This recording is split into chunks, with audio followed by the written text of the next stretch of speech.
জানেন কি?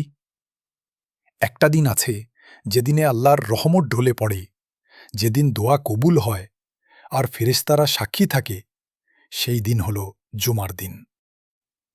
হজরত আবু হুরায়রা রাজিয়াল্লাহু আনহু থেকে বর্ণিত, রসূলুল্লাহ সাল্লাল্লাহু আলাইহি ওয়াসাল্লাম বলেছেন, সূর্য যেদিন উদিত হয়েছে তার মধ্যে সর্বোত্তম দিন হল জুমার দিন।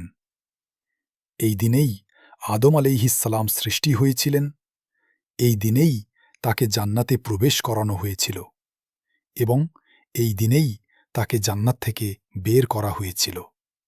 আর কিয়ামতও সংঘটিত হবে জুমার দিনেই। সহি মুসলিম, হাদিস ৮৫৪। আসুন জুম্মার দিন একটু বেশি দোয়া করি, দরুদ পাঠ করি আর আল্লাহর রহমত কামনা করি। রুহানি দাক, হৃদয়ের দরজায় ঈমানের আহ্বান।